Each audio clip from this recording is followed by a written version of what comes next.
Bienvenidos hermanos una vez más a Reinicio de Verano, una mentalidad del reino, y ya estamos en nuestra lección número 9, trabajar en equipo, la resolución de conflictos.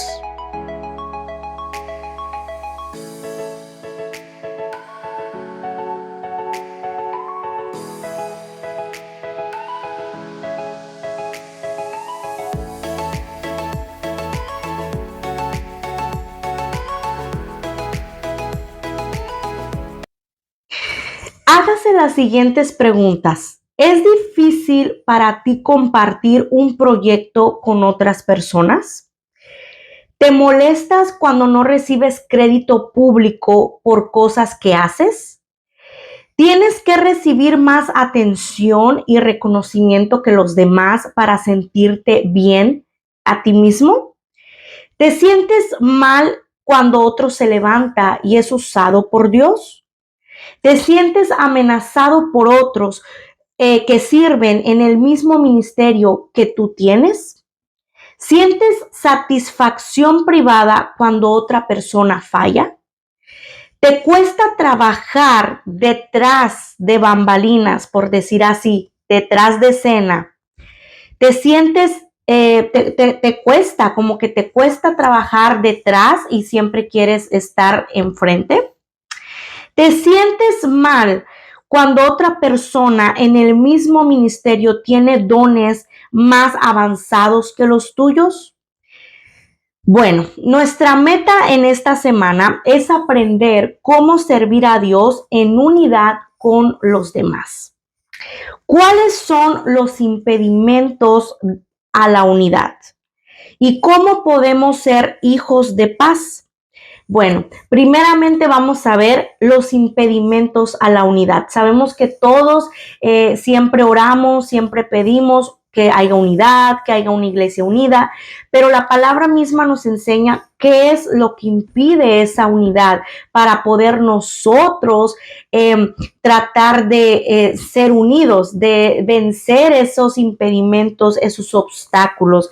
Número 1, el primer impedimento a la unidad es la independencia y el orgullo, que le pudiéramos decir, algunos le llaman llanero solitario. Un cristiano llanero y solitario es una persona que vive en la independencia y es orgullosa. Número 2, los celos y la competencia. Ese es otro impedimento. Número 3, la incapacidad de resolver conflictos. Impedimento número 1 que vamos a ver es la independencia y orgullo, que como les decía es el llanero solitario. El llanero solitario, este tipo de persona no entiende que nos necesitamos en el cuerpo de Cristo. Él tiene una interdependencia. Él en su pensar, su manera de pensar es yo puedo solo, yo solo y yo solo y no necesito de nadie más. También él no entiende que somos llamados a jugar en equipo. O sea, somos un equipo, somos un mismo cuerpo, somos una iglesia y que nos necesitamos. Cristianos somos interdependientes. O sea, la interdependencia es necesidad mutua. Un cristiano siempre se necesita de otro cristiano. No es imposible que un cristiano viva su vida con Jesús, con Cristo, su vida cristiana en este caminar solo. No hay otra opción. Si eres cristiano, estás obligado a tener la unidad con otros creyentes. Es como ser miembro de una familia. Quieras o no, tu familia es tu familia. Y no la puedes cambiar y aunque a veces haya cosas que no te parecen, pero es tu familia. Es como ser el brazo en un cuerpo humano, o sea, no hay salida. Tú estás pegado, está pegado tu brazo a tu cuerpo. Dios no nos diseñó para ser llaneros solitarios, aunque muchas veces es lo que desearíamos. ¿Cómo desearíamos no tener que rendir cuentas, ¿verdad? A nadie, o no tener que responder preguntas o explicar por qué hacemos lo que hacemos. Pero la soledad y el aislamiento es una tentación con la que luchamos muy frecuentemente, porque nuestra naturaleza humana es así. Nuestra naturaleza humana no nos gusta rendir cuentas a nadie, no nos gusta responder preguntas o dar explicaciones de lo que hacemos o cómo vivimos la vida. Pero después de todo es la condición perfecta para hacer lo que queramos sin tener, ¿verdad? Que explicar nada. Pero como lo mencioné, ese no es el diseño de Dios. Esa es nuestra naturaleza humana pecaminosa. En el huerto, Dios creó al hombre acompañado y lo creó para que multiplicara una familia. No, él dijo que no es bueno que Adán esté solo. Y lo primero que hizo fue darle su pareja. Y después les dijo, multiplíquense. Entonces, no fuimos puestos en una isla tampoco para sobrevivir por instinto, de modo que esta es una tentación que debemos resistir permanentemente. Proverbios 18:1 dice, la gente poco amistosa solo se preocupa de sí misma, se opone al sentido común. Como vemos en el proverbio, la motivación de este aislamiento está no en la gente que nos rodea, o en la compañía que queremos, está en nosotros mismos. Somos nosotros, en nuestro egoísmo, en nuestro propio deseo. Queremos ser nosotros, ¿verdad? Nuestra naturaleza humana, queremos ser los dueños de nosotros mismos, vivir de acuerdo a nuestra ley. Eso hace que nos encerremos en un cuarto, en el cuarto o en la oficina, y es el encerrarte ahí sea un placer, pero cuidado, es un mal más peligroso de lo que piensas. Hay una bendición en poder caminar y compartir con otros, es reconocer que podemos caer, que necesitamos ayuda, que no conocemos todo, que necesitamos de lo que otros puedan ofrecernos. No somos sabelotodos, no somos los super con poderes, necesitamos de alguien más, necesitamos unos de los otros. El aislamiento nos conduce también a la vanagloria, pero buscar compañía nos conduce a compartir lo que Dios deseó para nosotros, el cuidado, la ayuda y el apoyo cuando sea necesario. Recuerden, Moisés nunca estuvo solo. Moisés necesitó que le levantaran los brazos Aarón y Hur. Y no solamente ellos estuvieron ahí, también Moisés necesitó de la ayuda de su suegro Yetro. O sea, Moisés, el gran líder israelita, tampoco podía hacer todo solo. Él necesitaba de sus hermanos. Entonces, impedimento número 2 a la unidad son los celos y la competencia. Los celos resulta del temor y la inseguridad. Hay muchos que vivimos como si todo fuera una competencia. Contra los demás. Tenemos envidia, tenemos celos, como si fueran los demás, como si los demás fueran nuestros enemigos. Y nosotros buscamos quitar algo, o ellos pensamos que ellos buscan quitar algo de nosotros, pero en realidad, hermanos, ni en cuenta nos hacen. Ejemplos. Por ejemplo, un niño de 3 años o de 2 años tiene celos del nuevo bebé. Un cantante tiene celos de la hermana que canta mejor. Un jugador de fútbol tiene celos del compañero de equipo que marca más goles.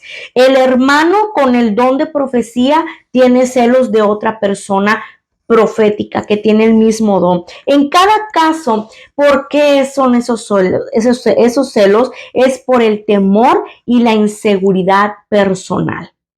Es eso, es el miedo y el pensamiento erróneo que a veces puede tener la persona de que, viene a quitarme mi lugar, viene a quitarme lo que yo sé, o etcétera. Entonces, la mentira de Satanás es muy astuto. Él viene y te dice, si él gana, tú pierdes. Si él le va bien, a ti te va a ir mal. Tú ya vas a ser descartado.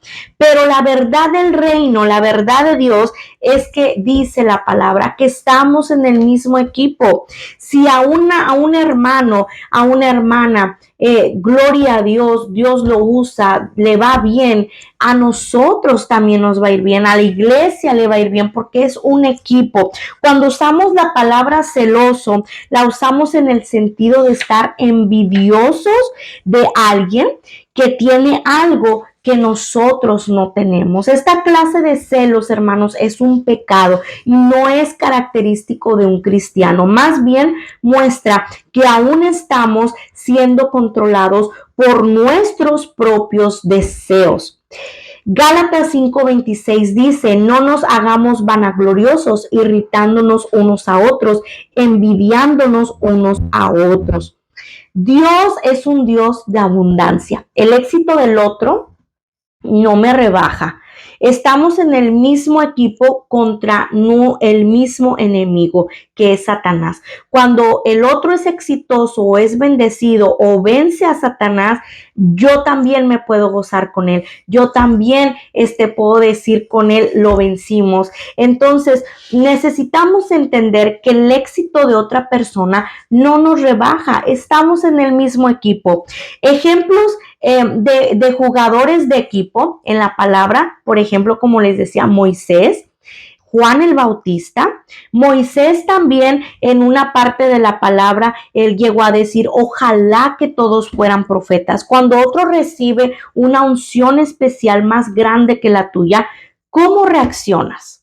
Observemos cómo responde Moisés cuando otros hermanos son ungidos y profetizan. Entonces dice la palabra, respondió Josué, hijo de Nun, ayudante de Moisés, uno de sus jóvenes, y dijo, Señor mío, Moisés, impídelos. Y Moisés le respondió, ¿tienes tu celo por mí?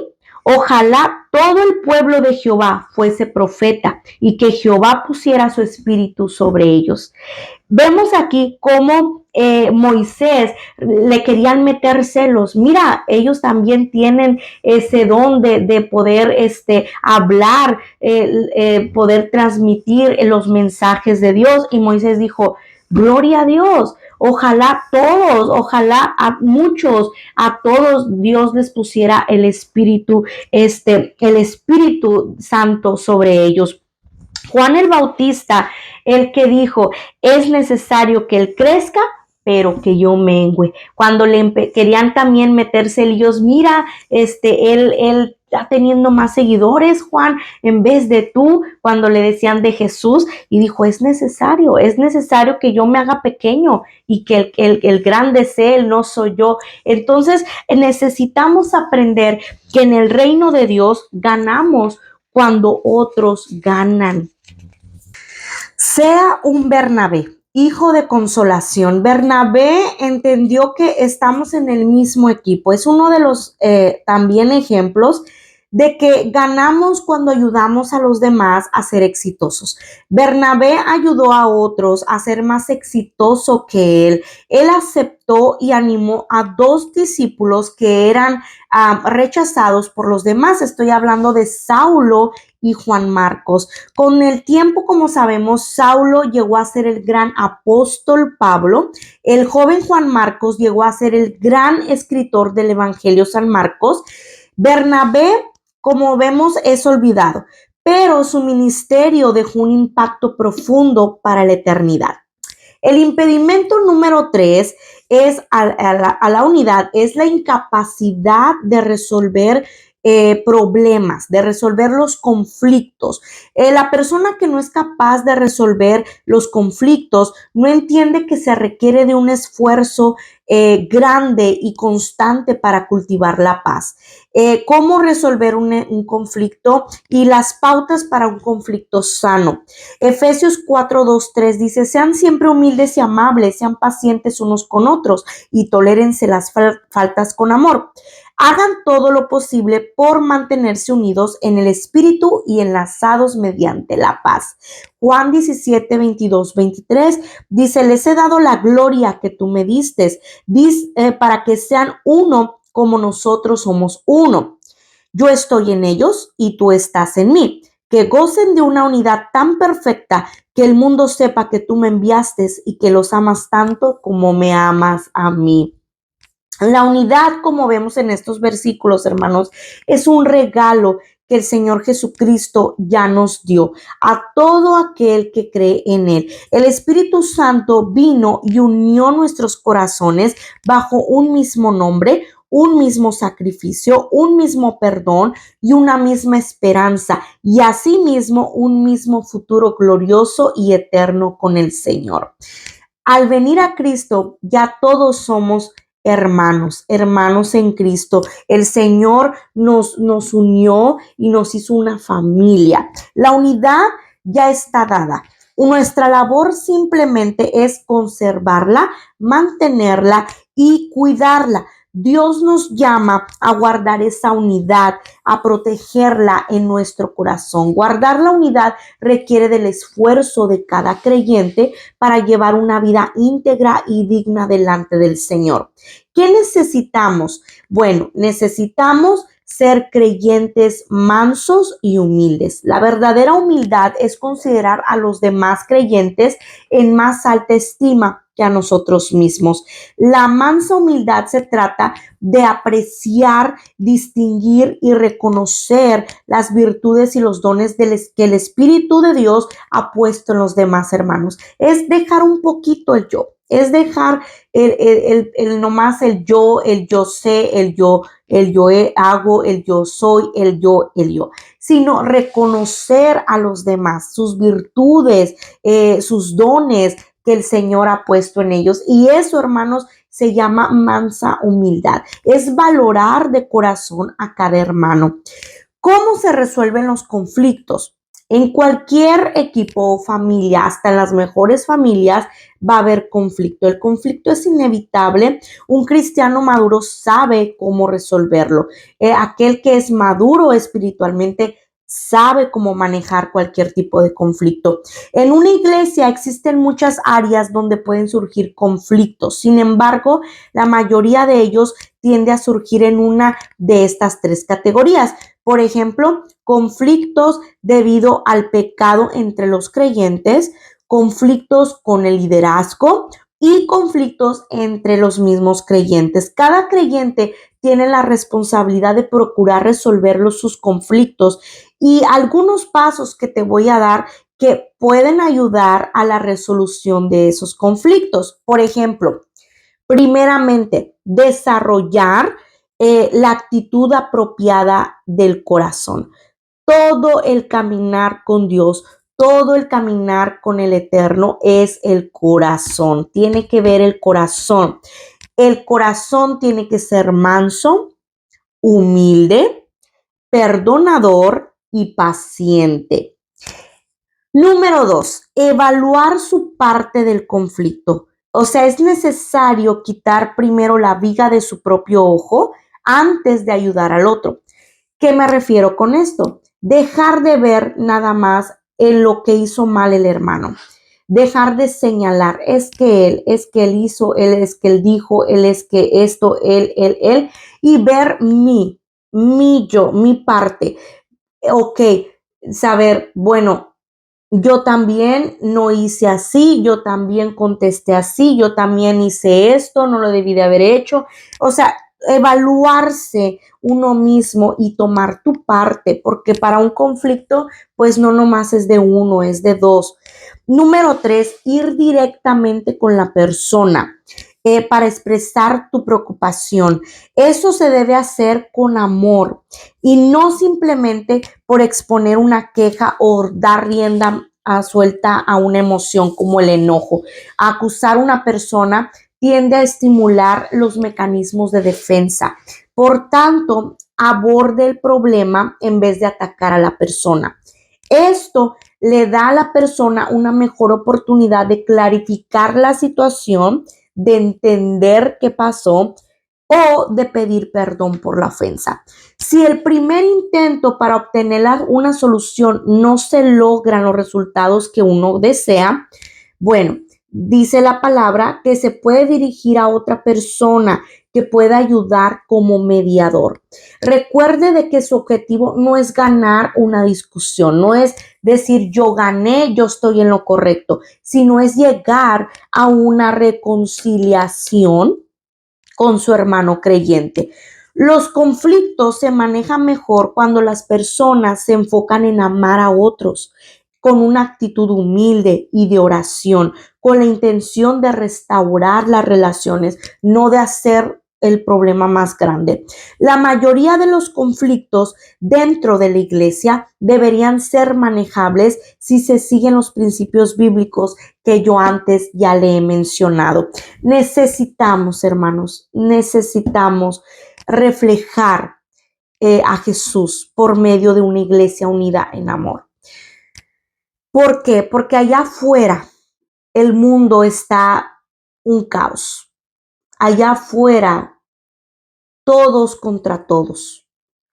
Imagínese venir a Cristo dentro de la iglesia y ver lo mismo o ver peor la cosa.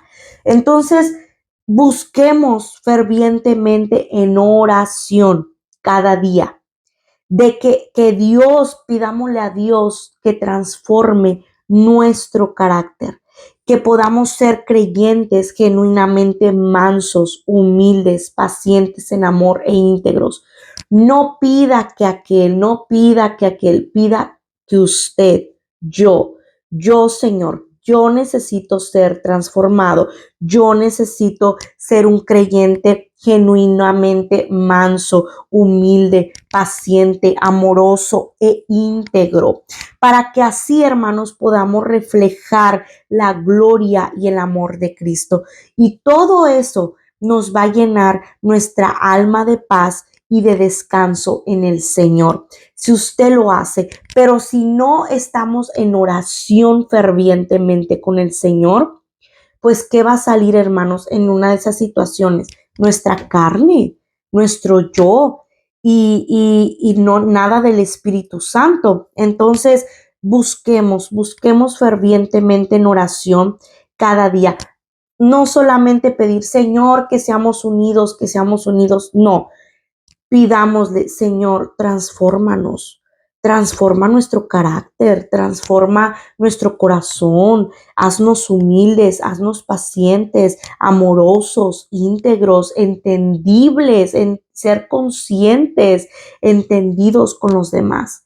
Y créame, así nuestra alma va a tener paz, va a tener paz, va a tener descanso en el Señor, porque usted está obedeciendo, está en el espíritu y no en la carne. Hermanos, Dios los bendiga y pues nos vemos la próxima.